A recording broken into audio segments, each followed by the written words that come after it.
As we watch the people of the state of Minnesota respond with courage and not fear after the shooting death of Renee Nicole Good, as we watch the people of Minnesota stand outside for longer than is probably recommended in sub-zero temperatures, we are reminded of how something gets started, right? Where it begins. And Tim, I don't know whether the chicken or the egg, I don't know which is which in this story, but I do want to tell you something happening in the judicial branch in Minnesota as well. This is great reporting from our colleagues Carol Leonnig, Jacob Sobroff, and Alex Tabbitt, who report this. Quote, federal judges in Minnesota have several times in recent weeks rejected arrest warrants for people protesting a surge of immigration officers in the state. It is exceedingly rare for judges to turn down investigators' requests for search and arrest warrants or criminal complaints, as the standard of evidence required is so low. A federal agent or officer providing an account of events need only show a fair probability that the suspect engaged in the crime for an arrest warrant. Former FBI agents have publicly complained of watching ICE officers in Minnesota arrest protesters who appear only to be taunting or yelling at the officers, which they say appears to be protected free speech and not a criminal act. Your thoughts? Yeah. Well, in a weird way, this is, I don't know that it's Friday afternoon. Can I have this be a slight silver lining? I mean, it's all silver lining for me. Silver lining. Look at what is on your screen. I mean, this is a Minnesota, this is their gift to us. They are the silver lining. So yeah, go there. They really are. It's twofold. Here's my pitch to you. One, the people on the streets are not being cowed, and that's amazing.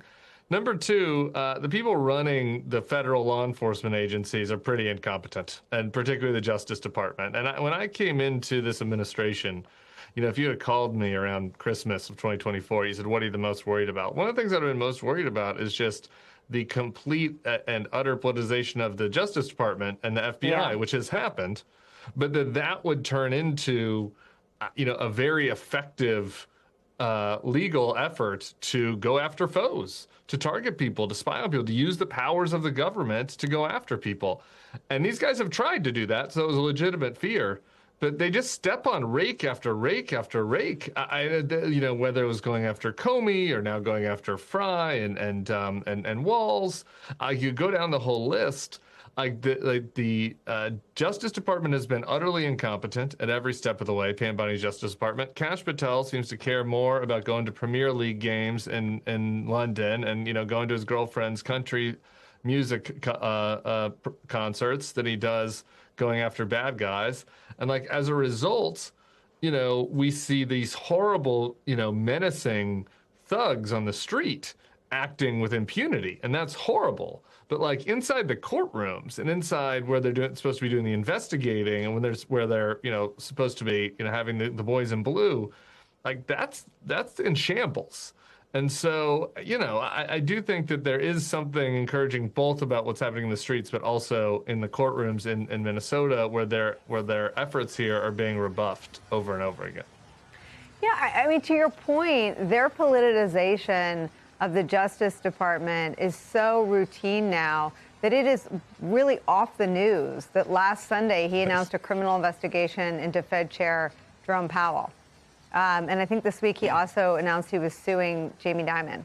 I mean, we're now, we went straight from the worst of the worst to anyone here having committed the civil offense of being undocumented, which wasn't a crime, it was a civil offense, to anyone protesting ICE's activity in pursuing anyone committing the civil offense of being undocumented, to a mom at drop-off doing a three-point turn, being shot and killed while the agent filmed her, to criminal investigation after criminal investigation into Jim Comey, Tish James, Jerome Powell. But to your point, it is toxic politicization combined with undeniable incompetence. And I wonder, Tim, if that isn't another silver lining, that they're too incompetent to carry out their toxic politicization of the DOJ. I think so. Obviously, that does not bring any comfort to the family of Renee Good or to other people who've been just manhandled and roughhoused, because in the streets, incompetent clowns with power can still be scary, you know. But I do think that we should call it out for what it is. Like what they're doing on the streets is extremely menacing. The pushback from the citizens has been very inspiring.